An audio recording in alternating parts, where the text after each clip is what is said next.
let's go to the no contact order. The motion for no contact order. Mr. Bloodworth, you probably had this sense when we last discussed this, but I am disinclined to limit Ms. Richins' ability to speak to her mother and brother for several practical reasons. First, I've got to swim pretty hard upstream against the First Amendment to enter that kind of work. Second, there are several non-criminal case related issues that she probably needs to be talking to her mother and brother about, and those are implicated in many of the motions and issues that are being raised in the civil cases, the estate case and the wrongful death case. And so if I gag her in this criminal case, I'm prejudicing her in those cases. Moreover, the cat's out of the bag. You know exactly what she's saying to them. All her jail calls are recorded. You have the letter. You're asking for the narrative. I don't understand what the prejudice is here. Your Honor, let me take a second crack at it, and we'll, in the course of this explanation, get to the prejudice.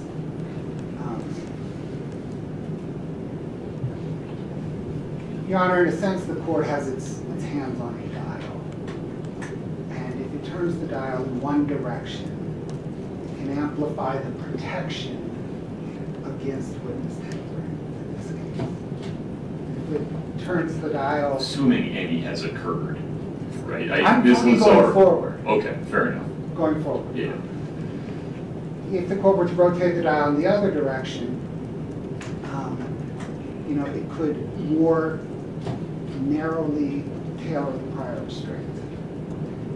And they're correlated, right? So if you amplify the protection, you're going to have a much broader prior restraint. And so when the state first asked for the no contact order, a lot of water under the bridge since then. When the state first asked for the no contact order, it asked for a lot of protection against future witness tampering, which also meant that prior restraint wasn't very narrowly tailored.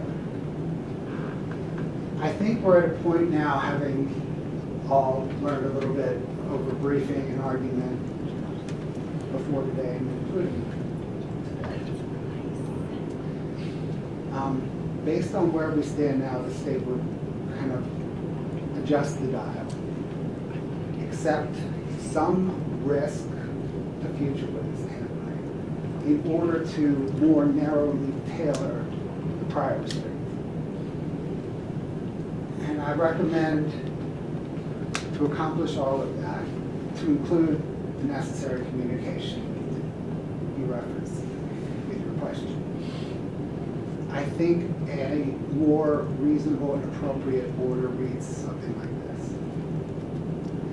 that the defendant shall have no contact with her mother, Lisa, and her brother, Ronnie, regarding the criminal case outside the presence of counsel. That would allow any necessary contact to prepare her defense. That would allow necessary conduct with her mother and brother to prepare her defense, but it would place counsel there to ensure that it was just preparing her defense. Then the order would read: any or all contact outside the presence of counsel will be either through an in-person visit at the jail or through the jail's home wave applications, text. And I say this because there is a monitoring component involved. The state is having to monitor the defendant to ensure going forward there is no witness tampering. And the state thinks the restriction on in-person and texting allows monitoring kind of without gaps. When we get into numerous of phone calls on their accounts. Status quo right now, a defendant in the Summit County Jail is given notification when they make a phone call that it may be recorded, right? Yes, Your Honor. In-person meetings, are they notified that those may be recorded? Yes, Your Honor. They are audio and visually recorded. The inmate and visitor are both notified. And status quo, the inmate can't pass anything to a visitor, correct? Outside of counsel. And we'll get into that in a different motion, but is that correct? Yes, Your Honor, that's correct. Okay. So why do we need to be so specific? It feels like the Summit County Jail is providing all the protections you need to figure out what's being said. At a lot of time, I put an extension to stay, which is part of housing somebody. I appreciate that. In prosecuting them, yeah. And at risk that we're missing something. All right. Okay, I understand your position. Thank you. Thank you, sir. You'll get the last word. Yes, sir. I'm sorry, Ms. Lazaro, is this one yours? Yes.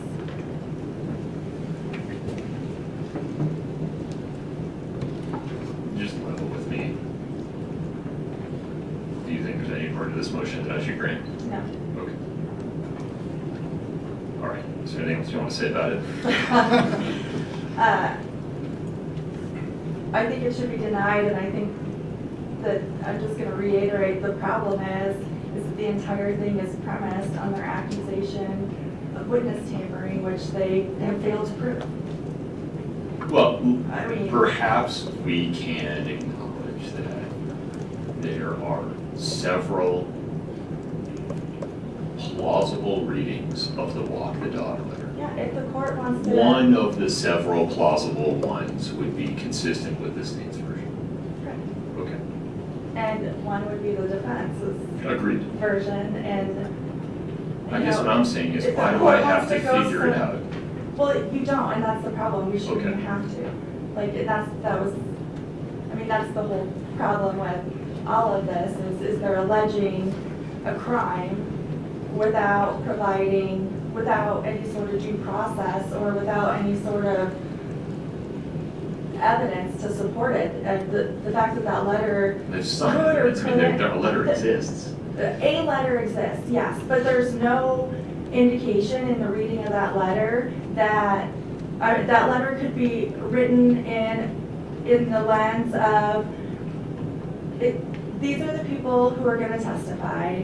I want them to remember these things, right? And that wouldn't be witness tampering. She can completely do that. Also, that letter was never passed or showed, and the inferences made by the state is just because she held up one letter that she must have was going to do it with this one, and that's the problem. Like, they have not made a showing that even comes close to a probable cause finding for witness tampering. And you know, I think there needs to be some acknowledgement, if the court's inclined to deny that there isn't a finding that happened as part of it. I think it's probably more important for me to make no finding whatsoever on that, isn't there? Okay. Okay. I understand your position. Mr. Blood, really further, sir? No, Your Honor, thank you. All right. Issue before the court is the state's motion for no contact order that seeks an order preventing defendant from having any contact with her mother or brother to prevent further tampering with testimony. The state has narrowed the relief it requests today at